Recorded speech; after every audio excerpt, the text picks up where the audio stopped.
So I'm out here today with our Model Y long range. It has just about 2,000 miles on it. We got it about 2 months ago, and I just want to put the GoPro, this is the Hero 10, I got it recently too, and I just want to put the Hero 10 on my little suction cup mount, where is it? Right here, inside of the car, and just drive along. I'm going to turn off the stabilization on the camera so that you can see what it's actually like. But yeah, this is the Model Y.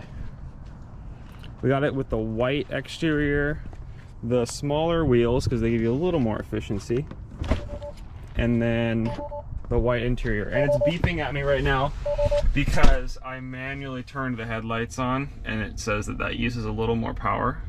So lights, I have to go lights. Still getting used to it, auto.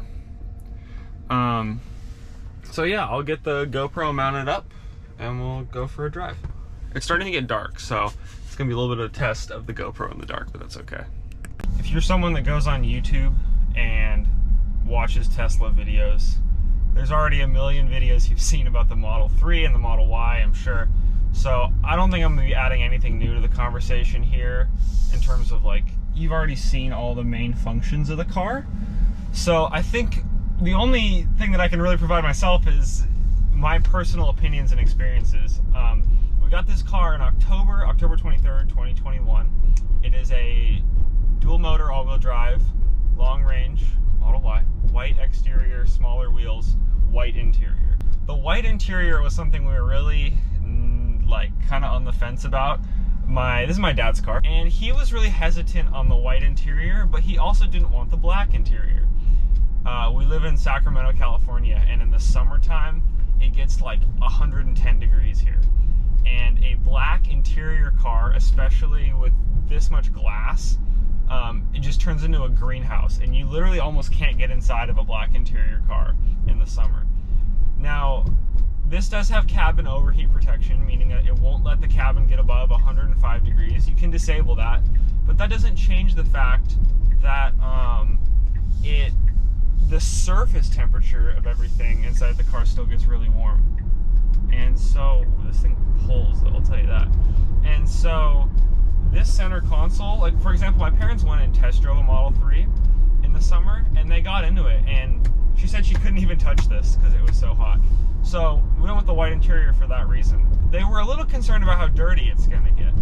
And honestly, I'm blown away by how these seats, I mean, again, the car's only 2 months old, but the seats seem to stay really clean, and they don't feel like they're gonna absorb anything you spill on them. They're like sort of like a vegan leather type of thing. Also, it looks really nice. I know some people don't like the look of a white interior. I think that it really makes the car pop, and I really think that it sort of is that extra little thing that makes the car really, really cool. I am a little concerned about these door cards right here. These are white, but they're already getting a little bit of sort of spots on them. They should be cleanable, but this is something where your body is always touching, your hands are dirty or whatever, always touching this area. I could see these things getting really dirty over time.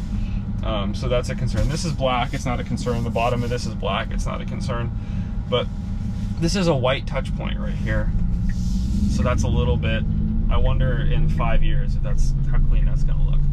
The next thing I noticed about this car is the suspension. Well, the acceleration. I noticed the acceleration. I mean, this is just unreal. And this isn't the performance version either. This is just the standard, or the long range. So it's got dual motor, but it's long range. It's not the performance. The acceleration, but you've heard about that. Teslas just have crazy acceleration. It's just, you can't describe it. You just have to basically try using it.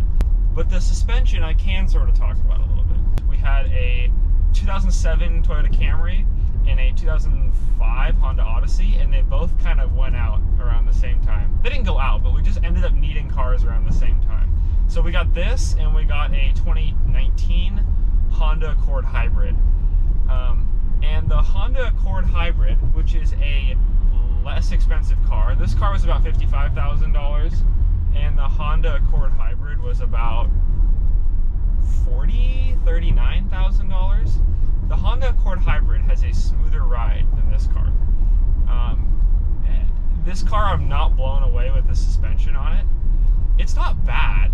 It's just mediocre, I guess. And some of that could be that the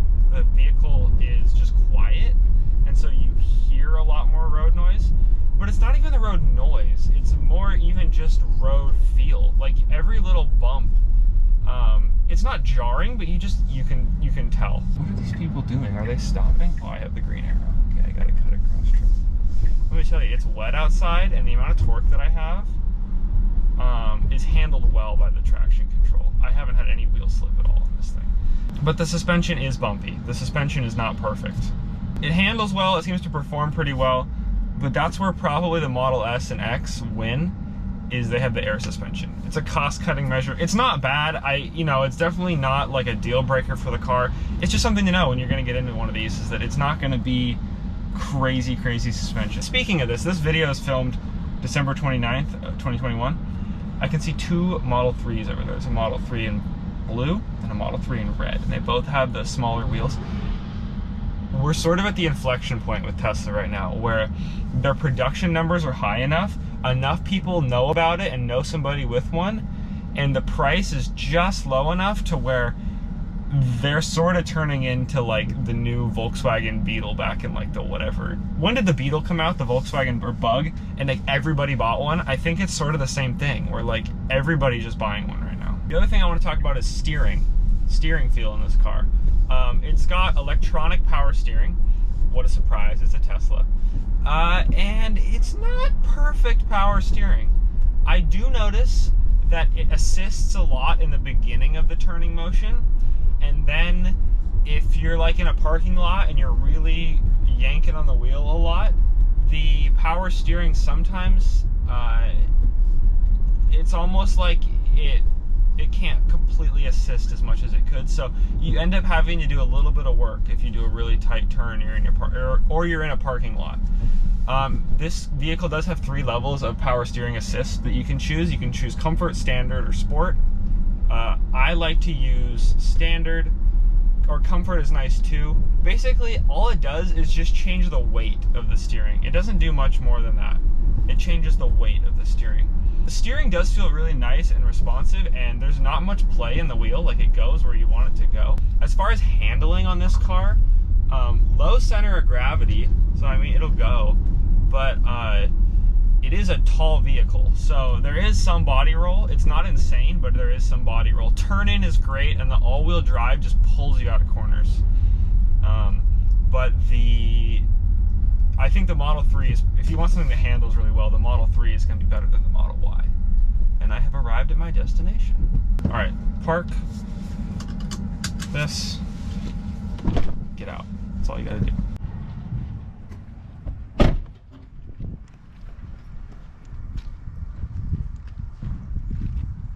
Now the app is cool. I love the app.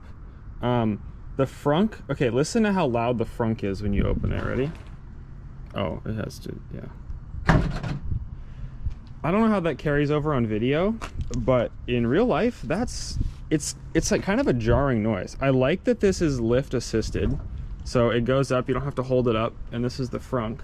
But that noise actually scares people sometimes. It's kind of funny. I scared my grandma when I opened that. Now the only major panel gap issue that I've noticed on this car, and it's not even a major issue, I don't know if you can even tell, but the hood a little bit is just a tiny bit higher than this part right here. Over here it's lower, it's higher, it's the highest right here, and then it's standard over here. So it's not terrible, but that fitment I feel like could just be like a millimeter lower right here. It's not perfect. The rest of the car is honestly pretty good. That's the only spot that I've really noticed anything. Hey, come here. Come here. What's up? Do you like the Tesla? No, running back inside. All right, finished feeding the cats. Time to head back out. Now, one thing I think about a lot with these cars is how they're all gonna be in like 10 years. We have it set, and it comes like this by default, to fold the mirrors every time you get in and out of the car. Now, I just wonder, in 10 years, how those window folding motors are gonna do. Are those window folding motors all gonna work still in 10 years? Is that gonna be something you're gonna have to replace? I think the drivetrain in this vehicle and the actual motors and everything are probably gonna go forever. Elon thinks they can go 1,000,000 miles, and honestly, I wouldn't be surprised. They're so simple. There's like 5 moving parts in each motor assembly, but it's little things like that, like the window motors or the charging port flap motor. All those little things, are those gonna last the, are those gonna go the distance? Is the interior gonna hold up? That's the real question, because my family tends to keep cars for 10 years, if not longer. So we'll have to see. It's kind of an experiment we're doing.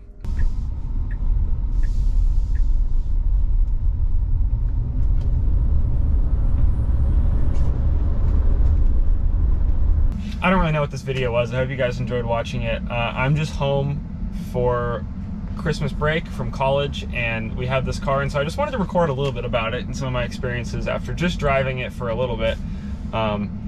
So yeah, I just filmed this on my GoPro, but hopefully it turns out pretty good, and thanks for watching. See you guys later. Peace.